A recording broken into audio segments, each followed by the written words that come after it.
मी तुमचा सगळ्यांचा मनापासून आभारी आहे. एवढ्या मोठ्या संख्येने तुम्ही आज उपस्थित राहिलात. खरंच मी कृतकृत्य झालो आहे. या पुस्तकाचं प्रकाशन ज्येष्ठ इतिहास संशोधक पांडुरंग बलकवडे सरांच्या हस्ते होतं आहे. हा माझ्या आयुष्यातला एक अत्यंत भाग्याचा दिवस आहे. या सोनेरी क्षणाची मी आतुरतेने वाट बघत होतो. 94 पासून मी सह्याद्रीत फिरतोय. गेली 25 वर्ष वेगवेगळ्या किल्ल्यांना वेगवेगळ्या ऋतूंमध्ये भेटी दिल्या आहेत. कधीतरी सुरुवातीच्या काळात स्वप्न पाहिलं होतं की आपण प्रत्येक जिल्ह्यावरती एक स्वतंत्र पुस्तक काढायचं. पहिलं पुस्तक महाराजांच्या जहागीरीतून अर्थात पुणे जिल्ह्यातील 29 किल्ले यावरचं पुस्तक शिवशाहीर बाबासाहेब पुरंदरे यांच्या हस्ते लोहगडावर प्रकाशित झालं. गतवर्षी विश्वकर्मा पब्लिकेशनच्याच वतीने सातारा जिल्ह्यातील किल्ल्यांवरचं पुस्तक प्रकाशित झालं. आणि या माझ्या संकल्पातलं हे तिसरं पुस्तक आज इथं तुमच्यासमोर प्रकाशित होतं आहे. अजून एक खूप मोठी वाटचाल करायची आहे. नक्कीच तुमच्या सगळ्यांच्या सहकार्याने पाठिंब्याने मी ती वाटचाल यशस्वीपणे करेल याबद्दल नक्कीच खात्री आहे, विश्वास आहे. या पुस्तकाला 2 विद्वानांनी प्रस्तावना लिहिली. त्यातले एक म्हणजे रत्नागिरीच्या गोगटे महाविद्यालयाचे इतिहासाचे विभाग प्रमुख डॉक्टर कांबळे सर आणि दुसरे म्हणजे माझे सन्मित्र धीरज वाटेकर. दोघांनी माझ्या प्रेमाखातर या पुस्तकाला प्रस्तावना लिहून दिल्याबद्दल मी दोघांचाही अत्यंत आदरपूर्वक कृतज्ञतापूर्वक उल्लेख करतो. मी त्यांच्याबद्दल कायम ऋणी आहे. योगेश आणि गणेश या दोघांशिवाय मी कायमच अपूर्ण आहे. या दोघांबरोबर मी सह्याद्रीमध्ये 250पेक्षा जास्त किल्ले या दोघांच्या सहवासात पाहिलेले आहेत. आज दोघंही या प्रकाशनाच्या कार्यक्रमाला उपस्थित असताना मला खरोखरच खूप आनंद वाटतो आहे. या भटकंतीत कधीही मला घरच्यांनी आडकाठी येऊ दिली नाही. मी हवेल त्यावेळेस कुठलाही विचार न करता किल्ल्यांवर रात्री अपरात्री कितीही दिवस राहिलो. यामध्ये आईवडील, सगळे भाऊ भाऊजया आणि सगळ्यात विशेष ऋण म्हणजे बायकोचं, की तिने कधीही अडवणूक केली नाही, कधीही थांबवलं नाही.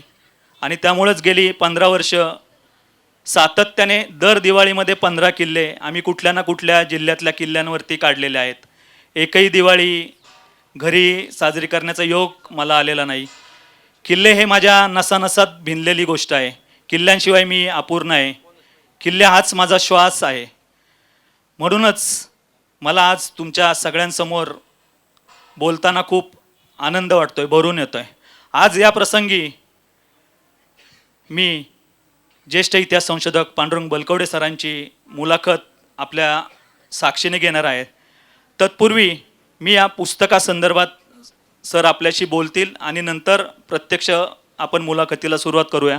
मी सरांना विनंती करतो की आपण रत्नागिरी जिल्ह्यातील किल्ल्यांवरचे या अपरिचित दुर्गांच्या सफर या पुस्तकाबद्दल आमच्याशी हितगुज साधावं.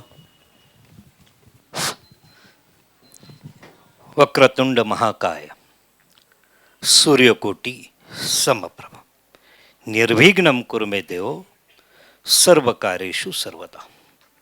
आयादिशक्ती तुळजाभवानी छत्रपती शिवराय. अपरिचित दुर्गांची सफर. आमचे एक दुर्ग वेडे अवलिया संदीप तापकीर या मित्राच्या या ग्रंथाचं आज प्रकाशन माझ्या हस्ते झालं. या अगोदर त्यांनी पुणे जिल्हा आणि सातारा जिल्ह्यातल्या किल्ल्यांवर असंच अतिशय अभ्यासपूर्ण ग्रंथांचं लेखन केलेलं आहे. हा ग्रंथ मी हाताळलेला आहे. त्यांच्या लेखनाचं काही वैशिष्ट्य मला जाणवलं. सामान्यतः आज महाराष्ट्रामधली एक तरुण पिढी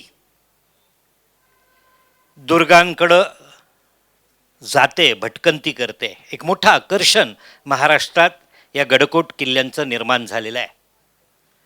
त्यामुळे हजारो तरुण संधी मिळाली की सह्याद्रीतल्या किल्ल्यांमध्ये भटकंती करत असते. आणि त्याचबरोबर विदर्भ असेल, मराठवाडा, देशावरच्या किल्ल्यांचीही भटकंती करतायत. त्याचा सखोल अभ्यासही करायला लागलेली आहे. एक एक टप्पा आपण या विषयावर पुढे वाटचाल करत चाललेलो आहे. आणि अशा पद्धतीने त्यापैकी हा तरुण गेली 25-30 वर्ष या गडकोटांची भटकंती करतोय. त्यातून काही अनुभव घेतोय आणि त्याच्यावर लेखनही करतोय. सामान्यतः गेल्या 50 वर्षातलं गडकोटांवर लेखन हे वेगवेगळ्या पद्धतीने झालेलं आहे. 100 किंवा 110 वर्षांपूर्वी गोगट्यांनी महाराष्ट्रातील किल्ल्यांवर लेखन केलं. हे लेखन करत असताना त्यांनी आपल्यासमोर गॅझेटियर, ब्रिटिशांनी जी गॅझेटियर प्रसिद्ध केली त्यामध्ये किल्ल्यांचा त्यांनी मागोवा घेतला होता आणि त्या अनुषंगाने त्यांनी लेखन केलं. हळूहळू महाराष्ट्रातील दुर्लक्षित किल्ले हे लोकांचं आकर्षण होत गेले आणि हेमंतरावांना मी विनंती करेल की त्यांनी पुढे यावं. हेमंतराव मावळे महाराष्ट्र शाहीर परिषदेचे अध्यक्ष आहेत, त्यांनी यावं. आणि गेले 50 वर्ष मी ही भटकंती करतोय. पटवर्धन काका, महाजन सर, बाबासाहेब पुरंदरे, गोनी दांडेकर हे पहिल्या फळीतले ज्यांनी 580 वर्षांपूर्वी या किल्ल्यांची भटकंती सुरू केली. मी फक्त कल्पनाच करतो. दळणवळणाची कोणतीही साधनं नाहीत. या किल्ल्यांवर त्या किल्ल्यांच्या पायथ्यासाचा मावळा देखील जायला तयार नाही. आणि अशा काळामध्ये ह्या थोर पुरुषांनी या किल्ल्यांची भटकंती केली आणि या अवघ्या महाराष्ट्राचं लक्ष या गडकोटांकडे वेधण्याचा प्रयत्न केला. त्याच्यावर लेखन केलं. नंतरची दुसरी फळी निर्माण झाली. निनाद बेडेकर, प्रके घाणेकर, आनंद पाळंदे, प्रमोद मांडे यांनीही 50 वर्ष अतिशय प्रतिकूल परिस्थितीमध्ये या किल्ल्यांची भटकंती केली आणि 5-10 वर्ष त्यांच्याच मागे माझी भटकंती सुरू झाली. आपल्याला कल्पना आहे की छत्रपती शिवाजी महाराजांनी याच गडकोटांच्या सहाय्याने हिंदवी स्वराज्य निर्माण केलं. त्या स्वराज्याचं रक्षण केलं. त्यामुळे गडकोट हा स्वराज्याचा कणा होता. आपल्याला शिवाजी महाराजांची दुर्गनीती रामचंद्र पंत अमात्यांच्या आज्ञापत्रातून दिसून येतं. आणि तोच विचार घेऊन ज्या वेळेस औरंगजेब कित्येक लाखाची फौज घेऊन शिवरायांचं हे छोटंसं स्वराज्य जिंकून घेण्यासाठी महाराष्ट्रात आला, परंतु 27 वर्ष संघर्ष करूनही त्यांना हा स्वराज्य जिंकून घेता आलं नाही. याचं मर्म काय? ज्या औरंगजेबाने 1.5 वर्षामध्ये शेकडो वर्षाची आदिलशाही सल्तनत जिंकून घेतली, मुघल साम्राज्यात विलीन केली, त्याच औरंगजेबाने शेकडो वर्षाची कुतुबशाही सल्तनत अगदी 6 महिन्यात जिंकून घेतली. परंतु त्याच औरंगजेबाला हा महाराष्ट्र, हा स्वराज्य 27 वर्ष जिंकून घेता आला नाही. कारण की शिवाजी महाराजांनी इथल्या समाजामध्ये एका राष्ट्रवादाची निर्मिती केली आणि इतिहासाकडं, एकूण या सगळ्या व्यवस्थेकडं पाहण्याचा दृष्टिकोन बदलला. शिवाजी महाराजांची युद्धनीती, दुर्गनीती हे त्याचे एक महत्त्वाचे भाग आहेत. आणि म्हणूनच भारतामध्ये जरी हजारो किल्ले आहेत, परंतु भारतातले किल्ले, राजस्थानातले किल्ले आणि महाराष्ट्रातले किल्ले किंवा प्रामुख्याने सह्याद्रीतले किल्ले यांच्याविषयी आपल्याला वेगळं भाष्य करावं लागेल. कारण की महाराष्ट्रातल्या किल्ल्यांनी संघर्ष पाहिलेला आहे. त्या स्वराज्य रक्षणासाठी इथं एक दैदिप्यमान इतिहास घडलेला आहे. त्यामुळे महाराष्ट्रातला, त्या सह्याद्रीमधला प्रत्येक किल्ला हा या दैदिप्यमान इतिहासाचा साक्षीदार आहे. आणि त्या 27 वर्षाच्या संघर्षाच्या काळात या किल्ल्यांवर अनेक वेळा हल्ले झाले आणि त्याचा परिणाम या किल्ल्यांचं नुकसान झालं. पुन्हा इंग्रजांच्या काळात संघर्ष झाला. इंग्रजांनी हिंदुस्थानानंतर हळूहळू करत शेवटी महाराष्ट्र जिंकून घेतला, मराठी राज्य जिंकून घेतलं. इंग्रजांच्या एक गोष्ट लक्षात आली होती की भारत जिंकणं आणि महाराष्ट्र जिंकणं यामध्ये मूलभूत फरक आहे. आपल्याला आज न उद्या शिवाजी महाराजांपासून प्रेरणा घेतलेले मराठ्यांशी संघर्ष करावा लागेल आणि ह्या उद्याच्या संघर्षामध्ये हे महाराष्ट्रातले, या सह्याद्रीतले गडकोट हे केंद्रबिंदू ठरणार आहेत. आणि म्हणून त्यांनी एक पहिलं धोरण काय आखलं असेल तर 1818 सालानंतर महाराष्ट्र ताब्यात घेतल्यानंतर त्यांनी पहिल्यांदा हे किल्ले पाडून टाकण्याचं धोरण आखलं. आपल्याकडे त्याची कागदपत्र आहेत, जाहीरनामे आहेत. आणि त्यांनी प्रामुख्याने सह्याद्रीतले गडकोट, त्यांच्या वाटा, त्यामधल्या इमारती सुरुंग लावून पाडून टाकल्या. त्याचबरोबर दुसरा आदेश काढला की या सह्याद्रीतल्या किल्ल्यांना सामान्य व्यक्तीला जाता येणार नाही. जायला मज्जाव केला.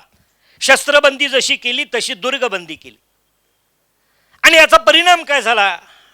इंग्रज चतुर होते. त्यांना या देशात शेकडो वर्ष राज्य करायचं होतं.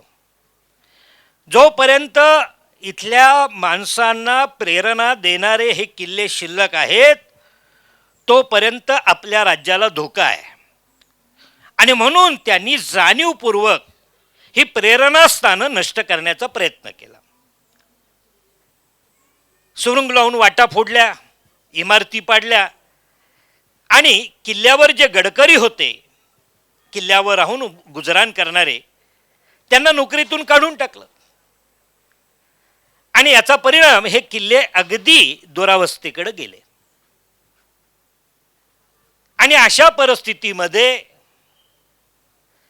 100 वर्ष, 125 वर्ष हे किल्ले टिकून राहिले.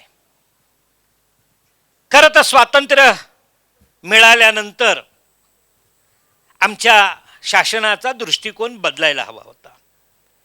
कारण की आम्हाला पुन्हा एकदा एका नव्या राष्ट्रवादाची निर्मिती करायची होती.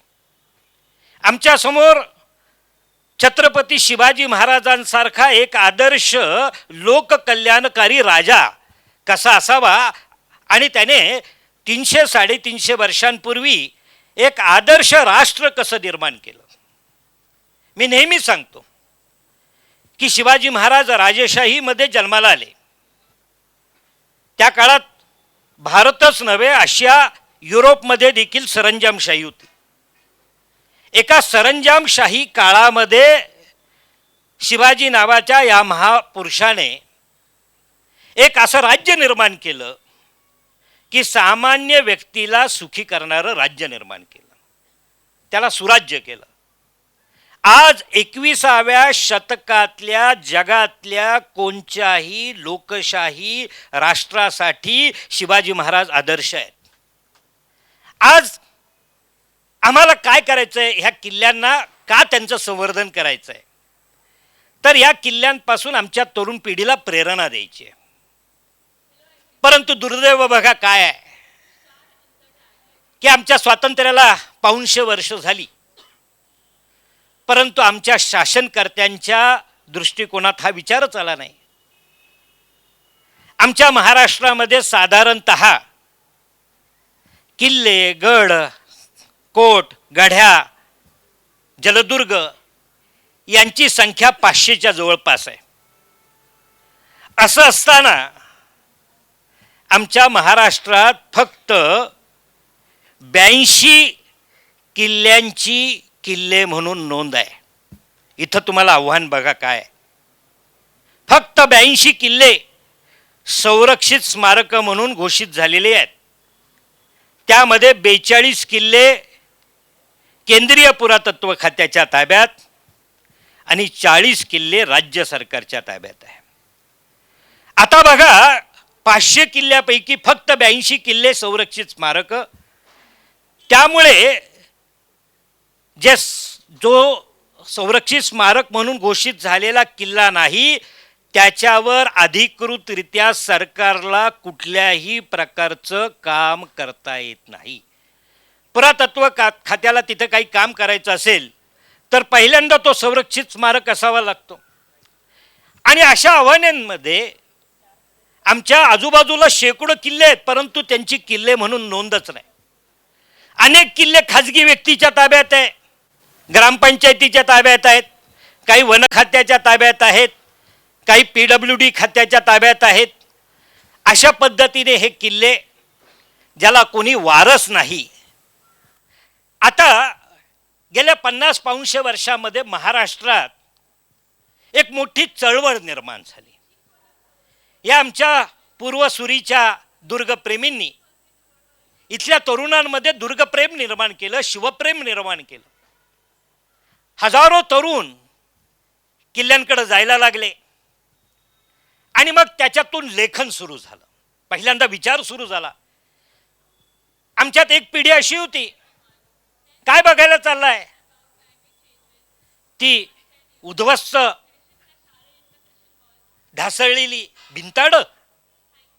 घरामधून मुलगा बाहेर निघाला की आई वडील आपला देव पाण्यात ठेवून द्यायचे की माझा मुलगा घरी सुरक्षित येईपर्यंत ते काळजीत पडलेले असायचे. मला स्वतःला तो अनुभव आहे. 40 वर्षांपूर्वी मी एखाद्या किल्ल्यावर निघालो की घरातले काळजीत पडायचे, कारण की पेपरमध्ये एखादी बातमी यायची, एखादा धाडसी तरुण काहीतरी वेडं धाडस करायचा आणि तो मृत्यूच्या सामोरे जायचा. त्याचा परिणाम आणखी प्रतिकूल परिस्थिती निर्माण. आणि अशा परिस्थितीतून ह्या महाराष्ट्रातल्या दुर्ग ह्या सगळ्या गोष्टीची वाटचाल चालू आहे. आज मात्र त्याच्या पुढे गेलेले आहेत तरुण, आणखी पुढे गेलेले आहेत. तरुणांमध्ये जागृती निर्माण झाली. मला आठवतंय की मी 40 वर्षांपूर्वी किल्ल्यांवर लेख लिहायचो. किल्ल्याची अवस्था, किल्ल्यावरची वास्तू, किल्ल्याची परिस्थिती, आणि वृत्तपत्रामध्ये जायचो. माझे परम मित्र वरुणराज भिडे, आपल्या पत्रकारांचे गुरु, आणि त्यांच्याकडे गेल्यानंतर मला ते काय म्हटले बघा, पांडुरंगजी, आमचं वृत्तपत्र आहे, वर्तमानपत्र आहे, हा इतिहास आहे. वर्तमानपत्रामध्ये इतिहासाला जागा नसेल. जागा नाही, आम्हाला तो वेळ नाही आहे, आमच्या वृत्तपत्रात जागा नाही. आणि अशा परिस्थितीत हळूहळू हळूहळू लेखन होत गेलं. आणि आज अशी आशादायक परिस्थिती आहे की कोणचंही वृत्तपत्र काढल्यानंतर, ते उघडून पाहिल्यानंतर आठवड्यातून कमीत कमी 2 दिवस किल्ल्यांसाठी दिलेले असतात. केवढी मोठी क्रांती आहे. किल्ला आणि किल्ल्यावरचं लेखन हे आता आमच्या वृत्तपत्राचं अविभाज्य अंग झालेलं आहे. एवढा मोठा प्रवास झालेला आहे. आणि मग आज कौतुक वाटतं की आमचे संदीपराव लेखन करणारे झाले. त्यांनी अनुभवलं, हातात लेखणी धरली आणि या किल्ल्यांच्या दुरावस्थेवर त्यांनी लेखन केलं. त्यामध्ये अनेक प्रकारचं आहे, त्यांचं वेगळेपण आहे. सामान्यतः तरुण जातो, त्या किल्ल्यावर मी कसं गेलो, वाट कोणची, जाण्याचा मार्ग काय, आणि त्या किल्ल्यांवरच्या वास्तूंवर लिहितो. पण संदीपरावांच्या लेखनामधलं वेगळेपण आहे की त्यांनी एम ए इतिहास केलेला आहे. त्यामुळे इतिहासाचं एक मोठं अंग त्यांच्याकडे आहे. त्यामुळे ते कुठल्याही किल्ल्यावर जात असताना पहिल्यांदा त्या किल्ल्याचा इतिहास जाणून घेतात. प्रसिद्ध झालेली साधनं, अप्रसिद्ध कागदपत्रांचा आधार घेतात आणि त्यावेळेस जे किल्ल्यावर जातात, जो माझा अनुभव आहे की किल्ले बोलायला लागतात. पाचाडमध्ये गेलो, पाचाडच्या त्या गढीमध्ये गेल्यानंतर तिथं टक्क्याची विहीर आहे. तिथं त्या विहिरीला एक टक्का, दगडाचा असा टक्का केलेला आहे की जिजाऊ ऊन घेण्यासाठी त्या विहिरीच्या टक्क्याला टिकून बसत होत्या. हे शब्द कानावर पडले आणि त्या विहिरीवर गेल्यानंतर तो दगडी टक्क्या बघितल्यानंतर जिजाऊ समोर दिसायला लागला. राजगडावर गेलो, शिवाजी महाराजांच्या आठवणी आठवायला लागल्या आणि तो इतिहास जिवंत व्हायला लागला. संदीपराव काय करतात तर तो इतिहास जाणून घेतात आणि त्या किल्ल्याच्या इतिहासाची मांडणी करत असताना, त्या किल्ल्याचं वर्णन करत असताना त्या किल्ल्याचा इतिहास या पुस्तकामध्ये देतात. हे त्यांचं वेगळेपण आहे. म्हणून त्यांचं हे पुस्तक अतिशय वाचनीय वाटतं. कुठल्याही दुर्गप्रेमीला या कथा वाचून गेल्यानंतर, हा किल्ल्यांचा इतिहास बघितल्यानंतर, ह्या किल्ल्याचं वर्णन ऐकल्यानंतर तो अगदी तो किल्ला त्यांनी डोळे झाकून त्याला पाहता येईल, तो इतिहास समजून घेता येईल. आज हे त्यांचं तिसरं पुस्तक. तिन्ही पुस्तकं मी अभ्यासली आणि मला त्यांच्या ह्या गुणाचं कौतुक करावंसं वाटतंय. मी त्याबद्दल संदीपरावांना एक विशेष त्याबद्दल त्यांना धन्यवाद देतो आणि त्यांना पुढचा प्रश्न करण्याची विनंती. आज खरंच अनेक मान्यवर या सभागृहात दिसत आहेत. शाहीर हेमंतराजे मावळे, पिंपरी चिंचवडचे माजी महापौर, माझे सन्मित्र नितीनराव काळजे, एव्हरेस्टवीर श्री हरी तापकीर आणि माझ्यावरती असंख्य प्रेम करणारे सगळे चाहते वर्ग इथं. ब्रिगेडियर पाटील साहेब, सर पुढे या. मी खरं सांगू का, मी कार्यक्रमातला एक आनंदाचा क्षण सांगतो. ज्या वेळेस स्टेजवर श्रोते येऊन बसतात, तो कार्यक्रम यशस्वी झाल्याचं ते एक मोठं गुण असतं. मी आपल्याला विनंती करेल की हा स्टेज तुमचाच आहे, हे व्यासपीठ आहे. इथं उभ्या असणाऱ्यांनी आवर्जून या व्यासपीठावर आलं तर ह्या व्यासपीठाचंही मोठेपण वाढणार आहे. इथं येऊन बसायला काहीच हरकत नाही. या कृपया पुढे या. या पुस्तकाच्या निमित्ताने सरांना मी काही किल्ल्यांच्या आठवणी विचारतोय.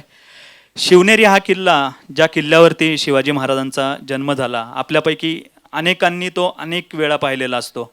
परंतु इतिहासाच्या अनुषंगाने शिवनेरीच्या काही अपरिचित गोष्टी आम्हाला सरांनी सांगाव्यात. शिवाजी महाराज आणि शिवनेरी हे एक अतूट नातं आहे. त्या शिवनेरीवर शिवाई देवीच्या आशीर्वादाने शिवरायांचा उदय झाला. परंतु त्या शिवनेरीचा इतिहास पाहत असताना आपल्याला एक गोष्ट कळून येईल की ज्या शिवनेरीवर शिवाजी महाराजांचा जन्म झाला तो शिवनेरी शिवाजी महाराजांना आयुष्यात कधीही पाहता आला नाही. कारण की तो शिवनेरी 1637 साली मुघलांच्या ताब्यात गेला. 1637 सालापासून ते 1657 सालापर्यंत 1757 हा किल्ला 120-125 वर्ष हा मुघलांच्या ताब्यात होता. शिवाजी महाराजांनी 1657 साली ज्यावेळेस जुन्नरवर छापा घातला, त्याचा इतिहास पार्श्वभूमी फार मोठी आहे, आता ती वेळ नाही आहे. त्यावेळेस पहिल्यांदा शिवाजी महाराजांनी मुघलांच्या प्रदेशावर हल्ला केला. त्यावेळेस शिवाजी महाराजांनी शिवनेरीवर हल्ला करण्याचा प्रयत्न केला, जुन्नर लुटलं. परंतु शिवाजी महाराजांचा उद्देश शिवनेरी जिंकायचा नव्हता. कारण की शिवनेरी जिंकण्यासाठी जे काही मनुष्यबळ आणि कालावधी लागणार होता तो शिवाजी महाराजांकडे नव्हता. त्यामुळे 1657 साली शिवाजी महाराजांनी शिवनेरीवर म्हणजे जुन्नरवर छापा घातला, जुन्नर लुटलं आणि त्याच वेळेस कोकणामध्ये उतरून कल्याण भिवंडी जिंकून घेतली. 24 ऑक्टोबर 1657. शिवाजी महाराजांच्या या हल्ल्यानंतर मोरोपंत पिंगळ्यांनी शिवनेरी जिंकण्याचा प्रयत्न केला. त्यावेळेस मावळ्यांनी शिवनेरीला माळा लावल्या, म्हणजे दोर लावले. आणि काही मावळे शिवनेरी चढत असताना त्या अंधारात चुकून एक दगड गडगडत खाली आला. किल्लेकरी सावध झाले आणि त्यांनी लावलेले 5-25 दोर कापून टाकले आणि 100-200 मावळे त्या दोरांवरून ढासळून मृत्यू पावले. हा दुसरा प्रयत्न मराठ्यांचा अयशस्वी झाला. संभाजी महाराजांच्या काळात जो काही संघर्ष झाला त्यामध्ये शिवनेरी काही घेता आला नाही. राजाराम महाराजांनाही त्यांना स्वतःच्या स्वराज्य रक्षणाच्या लढ्यामध्ये जिंजीच्या किल्ल्यात 8 वर्ष अडकून पडावं लागलं. 3 मार्च 1700 त्यांचं सिंहगडावर निधन झालं.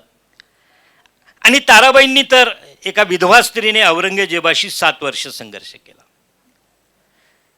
पुढे औरंगजेबाच्या निधनानंतर शाहू महाराज सुटून आले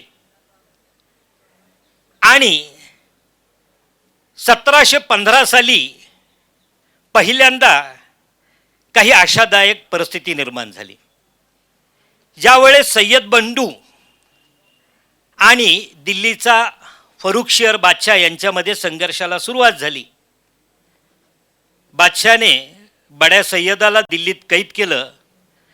त्यावेळेस धाकटा सय्यद दख्खनचा सुभेदार होता आणि अशा वेळेस या सय्यद बंधू शाहू महाराज आणि बाळाजी विश्वनाथांकडे मदतीची याचना केली.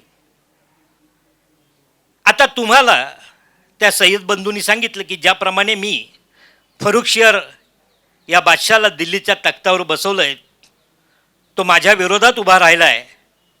आता मला ह्या बादशाला बदलून तिथं नवीन बादशाह बसवायचा आहे आणि या कामी मला मराठ्यांचं सहकार्य हवं आहे. शाहूंनी त्याला सहकार्य देण्याचं ठरवलं, पण त्या बदल्यात आम्हाला काय हा प्रश्न पडला. त्यामध्ये जे काही शाहूंनी मागणी केली बाळाजी विश्वनाथांनी, त्यामध्ये शिवनेरी किल्ला आणि त्र्यंबकेश्वर ह्या 2 किल्ल्याची मागणी केली होती. आणि चौथाई सरदेशमुखी याची मागणी केली होती. त्यावेळेस या सय्यद बंधूने आपल्या अखत्यारीत मुघलांच्या दख्खनच्या 6 सुब्याची चौथाई सरदेशमुखी दिली. परंतु सय्यद बंधूने कबूल केलं, परंतु त्या सिंहगड किल्ल्यावर, आपल्या शिवनेरी किल्ल्यावर जुन्नरकर बेग नावाचं घराणं होतं. हे अतिशय कर्तृत्वान घराणं. मोरोपंत पिंगळ्यांनी ज्यावेळेस शिवनेरी किल्ल्यावर हल्ला केला होता त्यावेळेस तिथं किल्लेदार आणि संपूर्ण शिवनेरीचा सुभेदार होता, त्याचं नाव होतं अब्दुल अजीज खान जुन्नरकर बेग. त्याने तो प्रतिकार करून शिवाजी महाराजांना किल्ला जिंकून दिला नव्हता. त्याचा मुलगा मनसूर खान बेग, त्याने औरंगजेबाच्या काळात या सह्याद्रीतले अनेक किल्ले जिंकून घेतले होते. लोहगड, कोरीगड, हे तोरणा वगैरे किल्ले ह्या मनसूर खान बेगाने. आणि ह्या मनसूर खान बेगाचा मुलगा, त्याचं नाव दुसरा अब्दुल अजीज खान बेग. ह्या अब्दुल अजीज खान बेगाने त्यावेळेस शिवनेरी किल्ला मराठ्यांना देऊ दिला नाही. तहात वाटाघाटीत येत होता, परंतु तो शिवनेरी किल्ला द्यायला तयार नव्हता.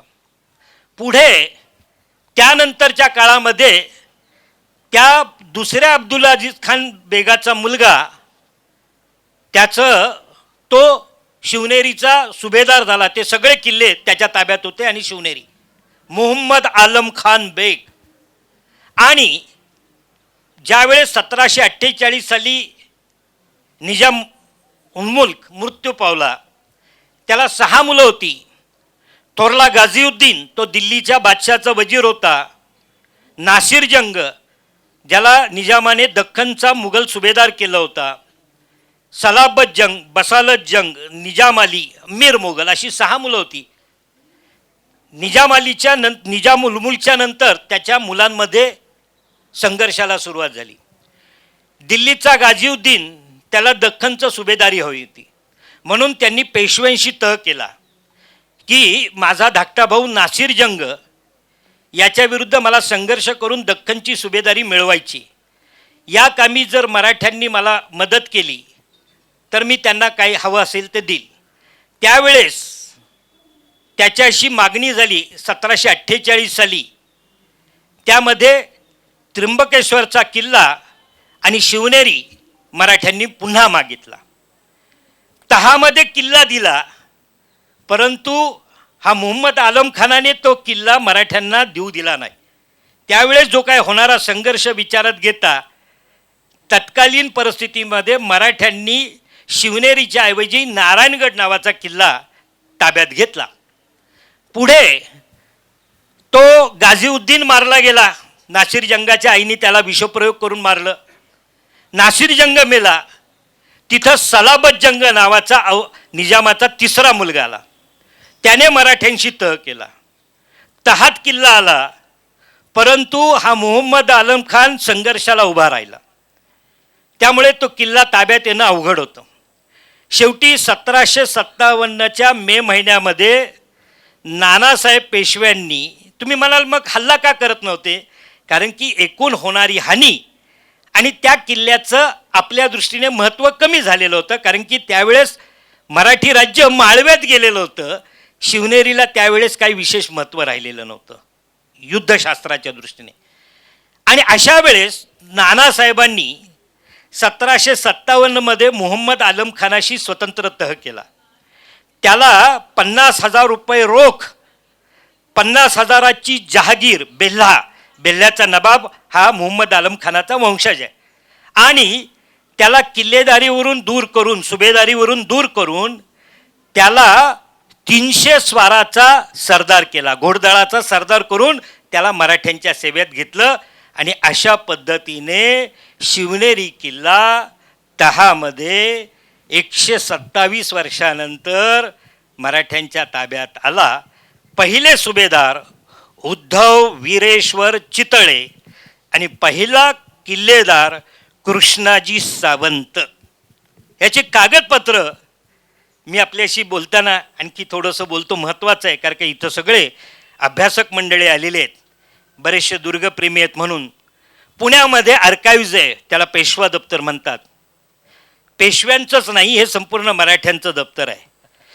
अटकपासून कटकपर्यंत जे मराठ्यांचं राज्य होतं त्या राज्याचा सगळा दप्तरखाना इथं आहे. तुम्हाला आश्चर्य वाटेल, 4 महिने मराठे लाहोरमध्ये होते. लाहोर ही उत्तर हिंदुस्थानची मराठ्यांची राजधानी होती. त्या 4 महिन्याचे जमा खर्च दररोजचे आहेत. प्रत्येक किल्ल्याचा त्या काळातले जमा खर्च आज सुरक्षित आहेत. साधारणपणाने 150 किल्ल्यांचे मूळ 50 वर्ष कालखंडाचे जमा खर्च मी पाहिलेले आहेत.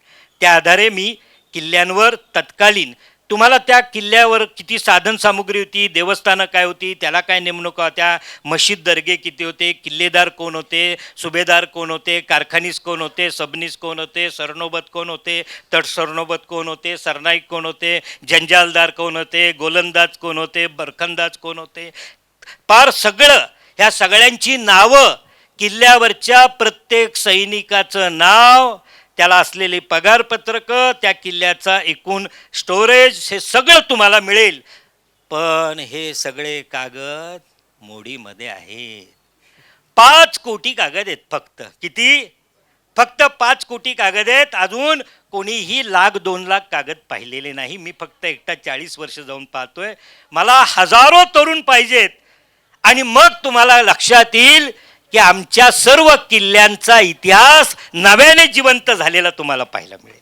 हे आमच्यासाठी आव्हान आहे. आणि आज मी तुम्हाला आव्हान करतो संदीपरावांसह तुम्हाला की बाबांनो, मोडी शिका. मी 2000 विद्यार्थ्यांना मोडी शिकवलंय, प्रयत्न करतोय. आणि एकदा का अलिबाबाच्या गुहेमध्ये जसं तिळा दार उघड म्हटला आणि तो खजिना त्याच्या समोर आला, मोडी ह्या खजिन्याची चावी आहे. मोडी शिकलात तर हजारो किल्ल्यांचा इतिहास तुम्हाला उपलब्ध होणार आहे. अशा पद्धतीने मी शिवनेरीचा इतिहास तुमच्या समोर मांडलेला आहे. धन्यवाद. धन्यवाद सर. आपल्याला वेळेची खूपच मर्यादा आहे. सर बोलत असताना आपल्याशी इतिहासच बोलू लागलाय असं जाणवतंय. नक्कीच मी 1997 सरांकडूनच मोडी शिकलो. आता बऱ्याच कालखंडमध्ये गेलाय. पुन्हा एकदा त्यांच्याकडून नव्याने शिकण्याचा नक्कीच प्रयत्न असेल. एक शेवटचा प्रश्न, अगदी धावता प्रश्न मी सरांना विचारतो आणि आपण ह्या मुलाखतीची सांगता करणार आहोत. शिवाजी महाराजांच्या आयुष्यात 2 महत्त्वाच्या किल्ल्यांना अनन्यसाधारण स्थान आहे. ज्यांच्यावरती त्यांचं 25 वर्षाहून अधिक काळ वास्तव्य झालं तो किल्ला म्हणजे राजांचा गड, गडांचा राजा अर्थातच राजगड. आणि जिथं शिवाजी महाराजांची स्वराज्याची पहिली राजधानी जिथं झाली तो म्हणजे तो रायगड. तर ह्या दोन्ही किल्ल्यांचा अगदी संक्षिप्त अपरिचित इतिहास आमच्याशी मांडावा. धन्यवाद सर. आपल्याला कल्पना आहे शिवाजी महाराजांचा राज्याभिषेक ज्येष्ठ शुद्ध त्रयोदशी 1674 या दिवशी रायगडावर झाला. रायगड हे शिवतीर्थ आहे. 1689 पासून 1707 सालापर्यंत रायगड किल्ला प्रत्यक्ष मुघलांच्या ताब्यात होता. 1707 साली 20 फेब्रुवारी 1707 औरंगजेबाचं निधन झालं आणि सगळे मुघल दिल्लीकडे निघाले. अशा वेळेस जंजीरेकर सिद्दी ज्याने मुघलांचं आधिपत्य मान्य केलं होतं तो मांडलिक झाला होता. म्हणून मुघलांनी कोकणातले किल्ले, बहुतांश किल्ले हे सिद्धीच्या ताब्यात दिले होते. आणि 1707 साली रायगड किल्ला हा मुघलांनी जंजीरेकर सिद्धीच्या ताब्यात दिला. तो किल्ला स्वराज्यात पुन्हा आला 1733च्या ऑगस्ट महिन्यामध्ये. 44 वर्ष रायगड किल्ला हा शत्रूच्या ताब्यात होता. त्यामुळे आज आपण रायगडावर जातो त्यावेळेस आपल्या मनात संभ्रम निर्माण होतो की यातल्या सर्व वास्तू ह्या शिवाजी महाराजांनी निर्माण केल्या असाव्यात का? तर तसं नाही आहे. रायगडावरच्या कित्येक वास्तू या 44 वर्षामध्ये आणि 1733 पासून 1818 सालापर्यंत तो मराठ्यांच्या ताब्यात होता. त्याही काळात सगळ्यात महत्त्वाची गोष्ट सांगतो की रायगडच्या संदर्भामध्ये मी 1733 पासून 72 पर्यंत तो पोतनीसांच्या ताब्यात होता आणि 72 साली तो पेशव्यांच्या ताब्यात आला. 1772 ते 1818 रायगड किल्ल्याचे साधारणपणाने 92 रुमाल आहेत आणि एका रुमालामध्ये 5000 कागद आहेत.